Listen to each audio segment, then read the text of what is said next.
Friends, my name is Neesham. स्वागत है आपका साई ज्ञान सागर में।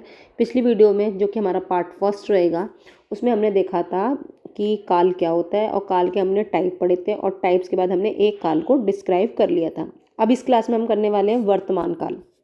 वर्तमान काल में क्या होता है? वर्तमान काल का मतलब होता है जो अभी चल रहा है। ठीक है, क्रिया के जिस रूप में वर्तमान समय में क्रिया का होना पाया जाता है, मतलब अभी कंटिन्यू, जैसे कि मैं अभी पढ़ रही हूँ, आपके साथ आप भी मेरे साथ पढ़ रहे हैं। ठीक है, हम पढ़ चुके नहीं हैं, अभी हम पढ़ रहे हैं, बट आगे वाले टाइम में जब हमारा आगे जो मैं वीडियो बनाऊंगी उसमें हम जो हिंदी के हमारे और भी टॉपिक है उसको हम कंप्लीट करने की कोशिश करेंगे। राइट, तो अभी जो चल रहा है वो वर्तमान काल है। जैसे कि इसमें डेफिनेशन दी है, क्रिया के जिस रूप में वर्तमान समय के क्रिया का होने का पाया जाता है उसे वर्तमान काल कहते हैं। इसमें क्रिया का आरंभ हो चुका होता है परंतु समाप्ति नहीं होती है। राइट, अभी मैं क्रिया कर रही हूँ, कंटिन्यूस देख रहे हो आप, मैं पढ़ रही हूँ, तो अभी हमारी क्रिया चल रही है, अभी हम वर्तमान काल में। इसके भी हमारे टाइप्स होते हैं। जो इसके टाइप्स होते हैं अब उसको हम देखते हैं। इसके टाइप्स होते हैं सामान्य वर्तमान। सामान्य वर्तमान का क्या मतलब है? क्रिया का वह रूप जिसमें वर्तमान काल में क्रिया का होना पाया जाए। जैसे लड़का पढ़ता है, वही लड़का पढ़ता है या लड़की पढ़ती है। संदिग्ध वर्तमान काल में क्या होता है? क्रिया का वह काल में क्रिया के होने में संदेह पाया जाता है, उसे वर्तमान कहते हैं। जैसे राम पढ़ता होगा, पढ़ता होगा। राइट, अब अपूर्ण वर्तमान वर्तमान में क्या होता है? क्रिया के जिस रूप में वर्तमान काल में क्रिया की अपूर्णता का बोध हो। ठीक है, क्रिया की अपूर्णता का बोध हो उसे हम कहते हैं अपूर्ण वर्तमान काल।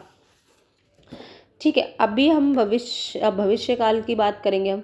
तो भविष्य काल में क्या होता है बेसिकली कि क्रिया के जिस रूप में भविष्य में होने वाली क्रिया का बोध हो। भाई जो भी हमारा काम हो रहा है उसमें हमारे फ्यूचर के बारे में कुछ जो भी बात हो रही हो उसे हम भविष्य काल कहते हैं। ठीक है, तो जैसे कि क्रिया के जिस रूप में होने वाले कार्य को संबंधित, जैसे मान्य भविष्य में होगी उसे समान भविष्य कहते हैं। जैसे लता गीत गाएगी।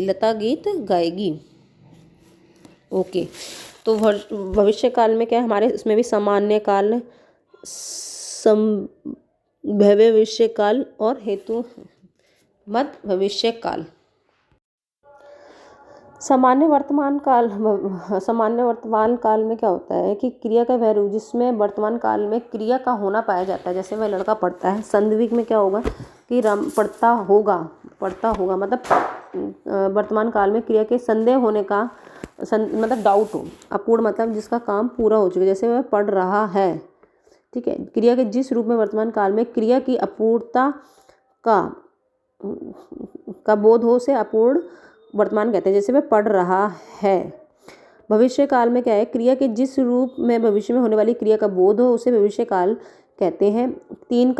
भविष्य काल के 3 भेद हैं: सामान्य भविष्य, संभाव्य भविष्य, हेतुमद भविष्य। सामान्य भविष्य में क्या होता है? क्रिया के जिस रूप में भविष्य में होने वाले कार्य के संबंध में जानकारी हो अथवा यह व्यक्त हो कि क्रिया सामान्यतः भविष्य में होगी उसे सामान्य भविष्य कहते हैं। जैसे लता गीत गाएगी, फ्यूचर में गाएगी ना। और संभाव्य भविष्य में काल में क्या होता है? क्रिया का वह रूप जिसमें कार्य होने की संभावना का बोध हो उसे हम संभाव्य भविष्य कहते हैं। जैसे वह कल जाएगा। हेतु मत में क्या है? क्रिया का जिस रूप में भविष्य मतलब क्रिया का होना दूसरी क्रिया पर निर्भर करता है उसे हम हेतु मत भविष्य कहते हैं। जैसे राम गाए तो मैं बजाऊं, राम गाएगा तो मैं बजाऊंगा। हम कुछ एग्जाम्पल देख लेते हैं। जैसे बस छूट गई होगी, इस वाक्य में कौन सा काल है? बस छूट गई होगी ना, डाउट है, छूटी तो नहीं है ना, छूट गई होगी, तो संदिग्ध भूतकाल। मैं अभी सोकर उठी हूँ,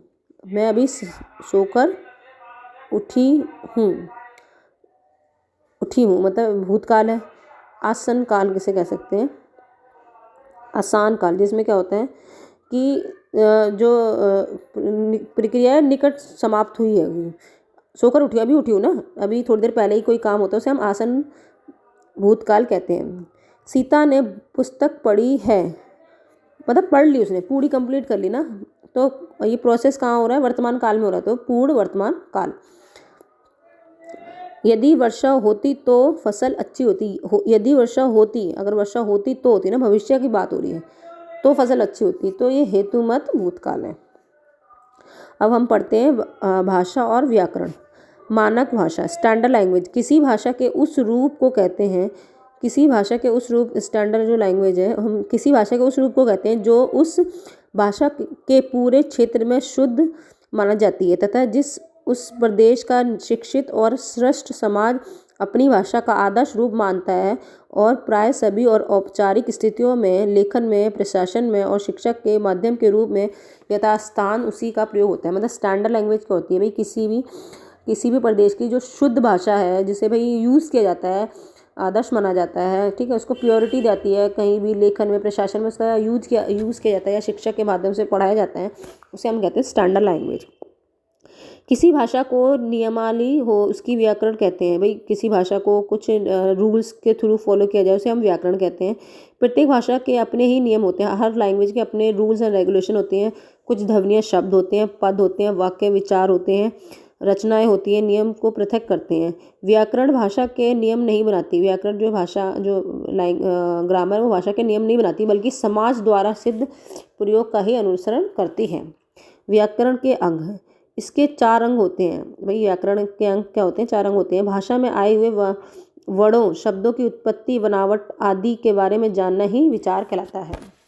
भाई हम भाषा के बारे में पढ़ रहे हैं और व्याकरण के बारे में पढ़ रहे हैं, हम ये जो पढ़ रहे हैं हिंदी के लिए पढ़ रहे हैं, तो जो हमारी हिंदी के लैंग्वेज के लिए व्याकरण के अंग जो होते हैं वो 4 अंग होते हैं।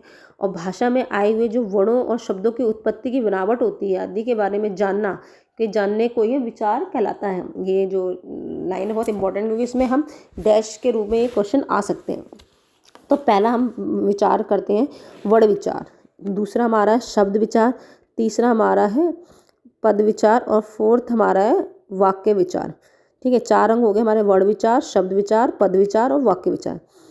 वाक्य भेद, स्वर, व्यंजन, ये हमारे वर्ण विचार होते हैं। शब्द में शब्दों का वर्गीकरण, इंजन, मिक्स, रिक्शा, जो शब्दों के वर्गीकरण होते हैं उसे हम शब्द विचार कहते हैं। पद विचार में क्या होता है, जो हमारी संज्ञा है, सर्वनाम है, लिंग है, ये सारे हमारे पद विचार होते हैं। वाक्य भेद में क्या होता है, सरल वाक्य क्या है, मिश्र वाक्य क्या है, ये संयुक्त वाक्य क्या है। वर्ण विचार, फोनोलॉजी कहते हैं जिसे इंग्लिश में बोलते हैं। वर्ण विचार में क्या होता है कि वर्ण विचार व्याकरण के उस भाग को कहते हैं, व्याकरण के उस भाग को कहते हैं जिसमें वर्णों के आधार के आकार, भेद, उच्चारण तथा मेल के शब्दों से बनने वाले नियमों का निरूपण होता है। वर्ण उस मूल ध्वनि को कहते हैं जिसके खंडन ना हो और इनकी मूल ध्वनियाँ को वर्ण कहते हैं, जैसे आ, ई, क, घ आदि। किसी भी भाषा के सभी वर्णों के व्यवस्थित एवं श्रमिक समूह को उस भाषा का वर्णमाला कहते हैं। भाई जो वर्ण विचार होते हैं हमारे, सबसे पहले क्या होती है, हमारे कुछ वर्ड होते हैं, उसकी ध्वनि होती है, ध्वनि से ही तो हमारे वर्णों के ही समूह से हमारे वर्णमाला बनती है, वर्णमाला के समूह से हमारे शब्द विचार बनते हैं। ठीक है, तो उसी को ही हम अब जैसे वर्ण के भेद जो होते हैं, जैसे स्वर होते हैं, व्यंजन होते हैं, हमारे वोवल्स कितने होते हैं, 11 स्वर, और व्यंजन कितने होते हैं, 33। स्वर स्वतंत्र रूप से बोले जाते हैं, अस्वर व्यंजन के साथ बोले जाते हैं। स्वर जो होते हैं स्वतंत्र होते हैं और स्वर व्यंजन के साथ बोले जाते हैं। व्यंजनों का वर्गीकरण, जब हम वर्णों को, व्यंजन जो होते हैं हमारे, उनको जब हम उच्चारण करते हैं तो हमारे कंठ होते हैं, जो हमारी तलत्व, मूर्धगत, द्वंत और ओष्ठक, ये हमारे बॉडी के जो अंदर गले के आसपास के जो वर्ड हैं, जैसे जो चीज़ें हैं उसके थ्रू, जैसे हमारे सुर जो निकलते हैं, जो हमारे वर्ड निकलते हैं, किसी में हम नाक का यूज़ करते हैं, किसी में हम जो हमारी जीभ है वो ऊपर जाती है, किसी में हमारी टंग मोल्ड होती है, किसी में हमारी सांस बाहर आती है, किसी में हमारे गले का कंठ यूज़ होता है। तो ये सारे इस तरह से हम वर्णों को बोलते हैं। तो प्रयत्न के आधार पर स्वर ध्वनि के कंपन द्वारा जो हम भाई स्वर की जो कंपन होती है उसको बोलते हैं अघोष और संघोष। श्वसन, जो हम सांस के द्वारा वर्ड बोले जाते हैं उसे हम बोलते हैं अल्प प्राण और महाप्राण। स्पर्शी संघर्षी वर्ड, जिसमें हमें थोड़ी मतलब प्रेशर लगाना पड़ता है, ऐसे वर्ड्स को हम स्पर्शी संघर्ष कहते हैं। स्पर्शी संघर्षी अस्तित्व वर्ड होते हैं, अस्तित्व, अयोग, वहा होते हैं। व्यंजन के जो 3 प्रकार होते हैं, जैसे कि स्पर्श व्यंजन में का से मा तक कुल इसके 25 होते हैं। अंतस्थ व्यंजन, उससे य र ल व ये जो वर्ड होते हैं, जैसे हम पूरी इस टंग को मोल्ट कर देते हैं इसमें, जैसे य र, जो हमारी जीभ ऊपर गई फिर नीचे ट्विस्ट होती है, य र ल व, ठीक है। उष्म या संघर्षी, जैसे उसमें हमारी सांस थोड़ी सी ऊष्मा उत्पन्न होती है, जैसे श स ह श, तो ये सारे वर्ड होते हैं हमारे उष्म वर्ड कहलाते हैं। अब हम बात करते हैं शब्द विचार, जैसे हम कहते हैं मार्फोलॉजी या शब्द साधन। तो शब्द साधन व्याकरण के उस विभाग को कहते हैं जिसमें शब्दों के भेद तथा उनके प्रयोग, रूपांतर और व्युत्पत्ति का निरूपण किया जाता है। एक या एक से अधिक अक्षरों से बनी हुई स्वतंत्र सार्थक ध्वनि को शब्द कहते हैं। जब हम एक से एक या अधिक अक्षरों का यूज़ करते हैं होता है तो स्वतंत्र एक सार्थक ध्वनि बनती है जिसे हम शब्द कहते हैं, जैसे लड़का, जा, छोटा, मैं, धीरे, परंतु आदि। ऐसा स्वतंत्र वर्ड समूह जिसका कोई अर्थ ना हो शब्द कहलाता है। भाई ऐसा कोई वर्ड जिसका मतलब एग्जैक्ट उसका अपना कोई वैल्यू नहीं होती, ऐसे स्वतंत्र वर्ड जिसका कोई अर्थ हो, ऐसे जो मतलब कोई वर्ड हम समूह बनाते हैं जिसका कोई पर्टिकुलर अपना तो मीनिंग है ही, पर जब वो किसी सेंटेंस में बनता है तो उसको एक अपना ही अलग रूप देता है, जैसे संज्ञा है या सर्वनाम है या क्रिया है, ठीक है। तो उसे हम शब्द कहते हैं, जैसे कि लड़का है, छोटा है, मैं, ये सारे शब्द ही हैं। किसी भी भाषा में प्रयुक्त होने वाले शब्दों के समूह को, जब शब्दों का समूह होता है उसे हम शब्द भंडार कहते हैं, ठीक है। जब हम एक से एक अधिक वर्ड को यूज़ करते हैं तो वो ध्वनि उत्पन्न होती है जिसे हम शब्द कहते हैं। और हम कह सकते हैं कि हर वर्ड जो होते हैं वर्ड, मतलब ये हमारे का, की, कू को जब मिलके एक वर्ड समूह बनाते हैं उसे हम शब्द कहते हैं। और जब शब्द मिलके किसी भाषा, और जब कोई भाषा होती है, भाषा क्या होती है, शब्दों का समूह होती है, जो शब्द मिलकर एक पर्टिकुलर शब्द भंडार बनता है और शब्द भंडार को हम भाषा कहते हैं। यह शब्द में दूसरा शब्द बनाने की प्रक्रिया को व्युत्पत्ति कहते हैं। हिंदी शब्दों का वर्गीकरण 4 आधारों पर किया जाता है। उत्पत्ति के स्रोत के आधार पर जो शब्द है उनका जो 4 आधार पर वर्गीकरण किया गया है।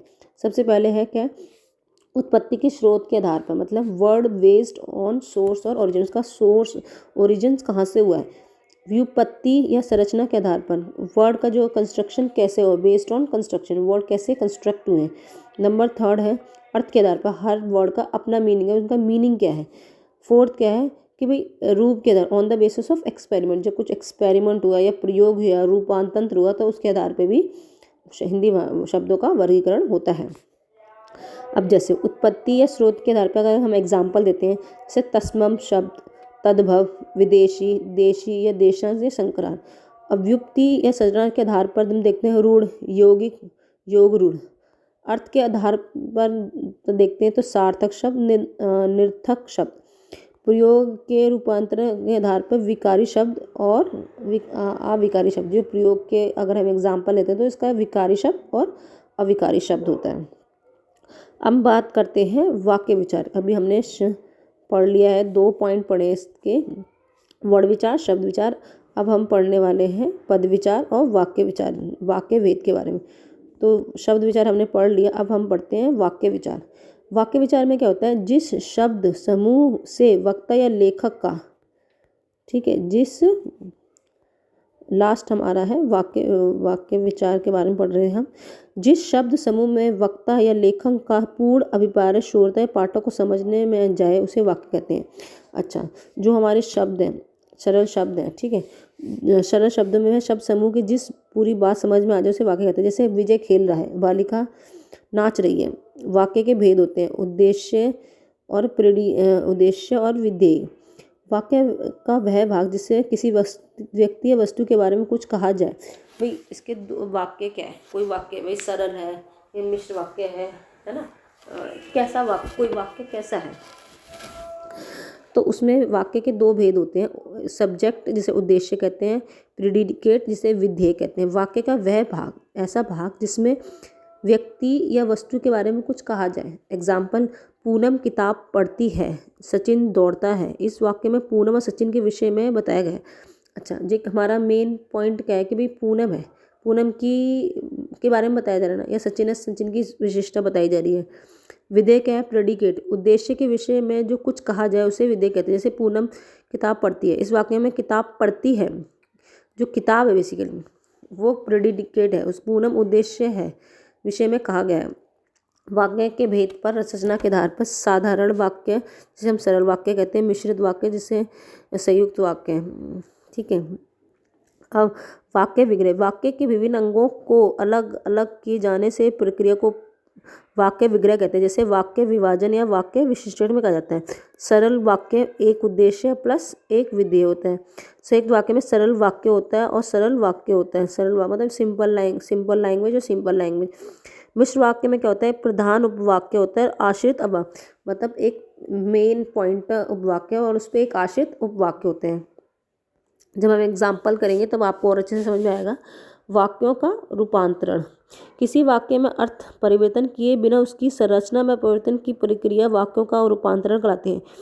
इस प्रकार के वाक्य को दूसरे प्रकार के वाक्यों में बदलना वाक्य परिवर्तन या वाक्य रचनांतरण कहलाता है। वाक्य परिवर्तन में करते समय ध्यान रखने वाली योग्य, केवल वाक्य रचना बदलती चाहिए, अर्थ नहीं होना चाहिए। सरल वाक्यों मिश्र या संयुक्त वाक्यों में बनाते समय कुछ शब्द या शब्दों तक परिवर्तन करें। स्वस्थ रहने के कारण वह परीक्षा में सफल ना हो सका। एग्जाम्पल है जैसे स्वस्थ रहने के कारण वह परीक्षा में सफल ना हो सका। वह स्वस्थ था और इसलिए परीक्षा में सफल ना हो सका। तो इसका सही आंसर होगा भाई, वह स्वस्थ था और इसलिए परीक्षा में सफल ना हो सका। इसे हमें चेंज करना है। वाक्य का वह भाग जिसमें किसी व्यक्ति या वस्तु के बारे में कुछ कहा जाए उसे उद्देश्य कहते हैं। निम्न में से वाक्य का एक खंड है उद्देश्य और विधेय। सरल वाक्य, संयुक्त वाक्य संयुक्त वाक्य एग्जाम्पल है, वह खाना खाकर सो गया। सरल वाक्य और संयुक्त वाक्य उसने खाना खाया और सो गया। सरल वाक्य में खाना खाकर सो गया, हमें संयुक्त बनाना है तो कैसे बनाएंगे? उसने खाना खाया और सो गया। एक मुख्य कर्ता और विधेयक सरल, जिसमें एक मुख्य कर्ता और विधेयक उसे हम सरल वाक्य कहते हैं। संरचना के आधार पर वाक्य के कितने प्रकार होते हैं? 3। संयुक्त वाक्य से सरल वाक्य में कन्वर्ट करना है। वह अमीर है फिर भी सुखी नहीं है, वह अमीर होने पर भी सुखी नहीं है। सरल वाक्य से मिश्र वाक्य में परिवर्तन करना। आप अपनी समस्या बताएं, आप बताएं कि आपकी समस्या क्या है।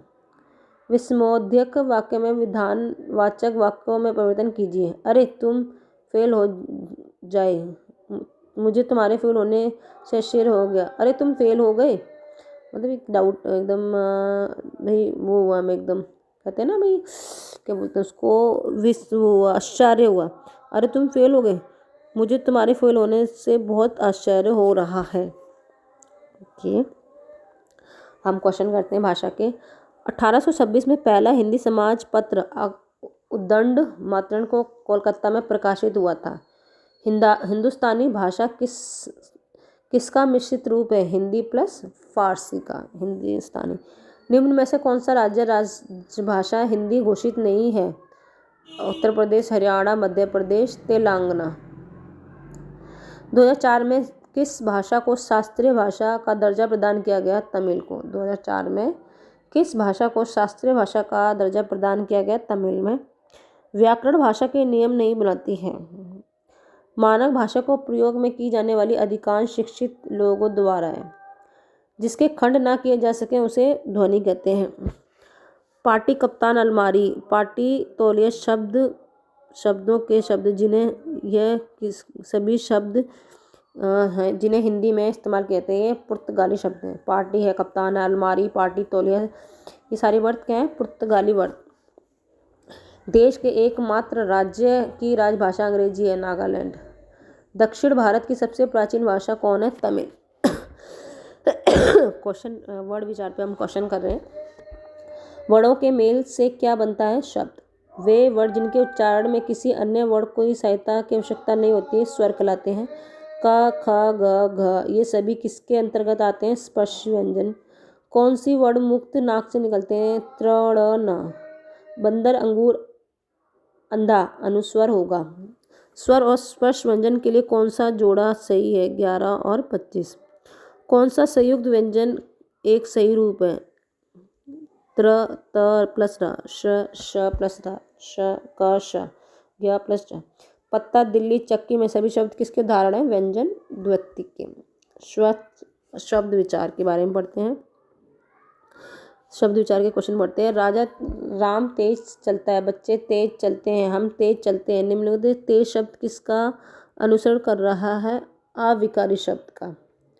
हरिद्रा का तन्भव क्या होगा? हल्दी, हरदी। आदमी अरबी का वर्ड है। चेचक तुर्की का, चश्मा फ्रांसी का और रिक्शा हिंदी का। जिन शब्दों के खंड सार्थक ना हो उसे रूढ़ शब्द कहते हैं। तत्सम भविष्य, विपरीतार्थक श्वेत श्याम, स्वाधीन पराधीन, परतंत्र स्वतंत्र, गुलाम आजाद। अव्यय इनडिक्लाइनेबल, जिन शब्दों के रूप में लिंग वचन कारक के कारण कोई परिवर्तन नहीं होता उन्हें अव्यय या अविकारी शब्द कहलाते हैं। जब, तब, अभी या इधर उधर, कब, क्यों, कहाँ, आहा, ठीक, अरे, और, तथा, एवं, किंतु, परंतु, बल्कि, इसलिए, अंत, चूंकि, अवश्य, अर्थात आदि। अव्यय के भेद हैं क्रिया विशेषण, संबंध बोधक, समुच्चय बोधक, विस्मयादि बोधक। अव्यय के भेद हैं भाई, जिस शब्दों के रूप में कोई शब्द है उनके रूप में लिंग वचन कारण के कारण कोई परिवर्तन नहीं होता उन्हें हम अव्यय अविकारी शब्द कहते हैं। क्रिया विशेषण इसके भेद हैं संबंध बोधक, समुच्चय बोधक, विस्मय आदि बोधक। क्रिया की विशेषता कालवाचक, स्थानवाचक, परिमाणवाचक, रीतिवाचक। क्रिया की विशेषता क्या होती है भाई? कालवाचक है, स्थानवाचक है, परिमाणवाचक है, रीतिवाचक है। क्रिया विशेषता संबंध बोधक, संज्ञा सर्वनाम के साथ जुड़कर। समुच्चय बोधक, दो या दो से अधिक शब्दों का वाक्य में जुड़ना। विस्मय बोधक, हर्ष, घृणा, शौक, स्वीकार, प्रशंसा आदि। कॉपी मिल गई किंतु किताब नहीं मिली, सही अव्यय शब्द बताएं। कॉपी तो मिल गई बट किताब नहीं मिली। समुच्चय बोधक दो या दो से अधिक शब्दों को वाक्य को जोड़ना समुच्चय कहलाता है। संबंध में क्या होता है? संज्ञा सर्वनाम साथ जुड़कर आते हैं। विस्मय हर्ष या घृणा या शौक या आदि के वर्ड हो। राम धीरे धीरे टहलता है, निम्न वाक्य में अव्यय क्या होगा? क्रिया विशेषण। पहलवान दूध पीते हैं, वाक्य में अव्यय पहचानिए। परिमाण क्रिया विशेषण। अच्छा, क्रिया विशेषण के और भी पार्ट हैं जिसे हम कालवाचक, स्थानवाचक, प्रमाणवाचक, रीतिवाचक कहते हैं। स्थानवाचक क्रिया विशेषण का सही उदाहरण रोहित यहाँ नहीं रहता। पद विचार किसी व्यक्ति वस्तु आदि के संबंध में कोई जानकारी देना उस व्यक्ति वस्तु का परिचय कहलाता है। जब हम किसी की विशेषता या उसके पद वैल्यू के बारे में बताते हैं उसे पद विचार कहते हैं। जब शब्द वाक्य में प्रयुक्त होते हैं वह पद कहलाते हैं। पद विचार के अंतर्गत वाक्य में प्रयुक्त प्रत्येक पद का अलग अलग पूर्ण परिचार दिया जाता है। इनमें पद का भेद, उपभेद, लिंग, वचन, पूरक, कारक, परिचय दिया जाता है। पदों के दो वर्गों में बांटा गया है, विकारी, अविकारी। विकारी शब्द और अविकारी शब्द। विकारी शब्द हम पढ़ते हैं जिसमें संज्ञा का पद परिचय, सर्वनाम का पद परिचय, विशेषण का पद परिचय, क्रिया का पद परिचय। संज्ञा व्यक्तिवाचक, जातिवाचक, भाववाचक, समूहवाचक, द्रव्यवाचक। सर्वनाम पुरुषवाचक, निजवाचक, निश्चयवाचक, संबंधवाचक, प्रश्नवाचक, अनिश्चयवाचक। क्रिया संकर्मक, अकर्मक। विशेषण गुणवाचक, संज्ञावाचक, परिमाणवाचक, सर्वनामिक। लिंग स्त्रीलिंग, पुल्लिंग, एकवचन, बहुवचन। कर्ता ने कर्म को करण से संप्रदान, अपदान, संबंध, अधिकरण, वर्तमान काल, भूतकाल, भविष्यकाल। संज्ञा क्या है? एक लड़का था जिसका नाम पप्पू था, वह दूध पीता था और कक्षा में जाता था और हंसता रहता था। लड़का मतलब जातिवाचक, जिसका नाम पप्पू। संज्ञा व्यक्तिवाचक, दूध पीता था द्रव्यवाचक, कक्षा में जाता था समूहवाचक और हंसता था फीलिंगवाचक। जातिवाचक में ये एक टैग लाइन है जिसके थ्रू हम संज्ञावाचक को याद कर रहे हैं। ठीक है, लड़का मतलब जातिवाचक हो गया, पप्पू मतलब व्यक्तिवाचक हो गया, दूध मतलब द्रव्यवाचक हो गया, कक्षा मतलब समूहवाचक हो गया और हंसता मतलब भाववाचक हो गया। लड़का, लड़की, कुत्ता, बिल्ली ये सब हमारे जातिवाचक होते हैं। व्यक्तिवाचक में हमें शुभम, रवि, हिमालय, किलिमंजारो, एवरेस्ट, गंगा, यमुना। दूध, पानी, सोना, चांदी, कपड़े। समूहवाचक कक्षा, सेना, सभा, रोना, हंसना, ईमानदारी, व्यापारी, बुढ़ापा। सर्वनाम में क्या होता है, पुरुषवाचक होता है, निजवाचक होता है, प्रश्नवाचक होता है, संबंधवाचक होता है, निश्चयवाचक होता है, अनिश्चयवाचक होता है। पुरुषवाचक में भी हम उत्तम, मध्यम, अन्य के बारे में पढ़ते हैं। उत्तम में मैं, हम, ठीक है, हम, मैं, हम, और हाँ, मैं और हम होगा। अन्य मध्यवाचक में तू, तुम, आप। अन्यवाचक वे, हम, ये आदि। निश्चयवाचक आप, आपने। निश्चय मतलब निश्चयवाचक आप। प्रश्न में कौन, क्या, कहाँ। संबंधवाचक जिसकी, जिसकी, जो, सो, स्वयं, खुद। निश्चयवाचक यह, ये, वह, वे। अनिश्चयवाचक कोई, कुछ। क्रिया आकर्मक क्रिया होती है, सकर्मक क्रिया होती है। क्रिया कारक क्या होता है, कर्ता ने कर्म को, करण से, संप्रदान के, अप्रदान से, संबंध का, के, की, अधिकरण में, पे, पर, संबोधन, हे राम, हरे। विशेषण गुणवाचक शूरवीर, बलवान, न्याय, नया, शहरी, सुंदर, ऊंचा, मालिक, मासिक, स्वास्थ्य, हरा, पीला। परिणामवाचक निश्चय और अनिश्चय होते हैं। 1 लीटर दूध, 2 लीटर दूध। अनिश्चय थोड़ा सा, कुछ, संबंध, अधिक, पैसा। संख्यावाचक में निश्चयवाचक 1, 2, 3, 4, 5, 21वां, गहरा, दोहरा, तीनों शब्द, 5, चारों, 5 इत्यादि। अनिश्चय में जिस विशेषण शब्दों को अनिश्चित संख्या का बोध हो, जैसे थोड़े, कुछ पैसे, थोड़ा दूध। विभाग बोधक प्रत्येक व्यक्ति, 5, 5, हाथी, 10, 10, 10, घोड़े आदि। सर्वनामिक विशेषण जिस संज्ञा के आगे सर्वनाम जुड़ा उसे सर्वनामिक विशेषण कहते हैं। जैसे वह लड़का बदमाश है, वह क्या सर्वनाम, लड़का क्या है, संज्ञा। अविकारी, अव्यय, अविकारी और अवकारी। अव्यय में मुख्य 4 भेद होते हैं। क्रिया विशेषण, समुच्चय बोधक, संबंधबोधक, विस्मयबोधक, स्थानबोधक, रीतिवाचक, कालवाचक, परिमाणवाचक। समाधिकरण, संयोजक, विकल्प, विरोध, परिमाण, पदिरण। संयोजक और वाह, या, अथवा, लेकिन, किंतु, इसके लिए, ताकि, क्योंकि, यदि, फिर भी। काल, स्थान, दिशा, संरचना, बोध। काल में पहले, बाद में। स्थान में ऊपर, नीचे। दिशा बोध में दाएं, बाएं। संरचना सात, आप। विरोध में प्रतिकूल, विपरीत। विस्मयदी बोधक में अरे, क्या, वाह, आह, आए, हुस्म, छी, सावधान, बाप रे, जी। विराम चिन्ह, विराम चिन्ह रुकना या ठहरना। विराम चिन्ह का मतलब रुकना, ठहरना। वक्ता अपने भावों और विचारों को व्यक्त करते समय वाक्य के अंत में या किसी बीच में सांस लेने के लिए रुकता है तो उसे ही विराम कहते हैं। विराम चिन्हों का प्रयोग, पूर्ण विराम इस तरह का साइन होता है, अर्धविराम कॉलम और नीचे, अल्प विराम डैश होता है, और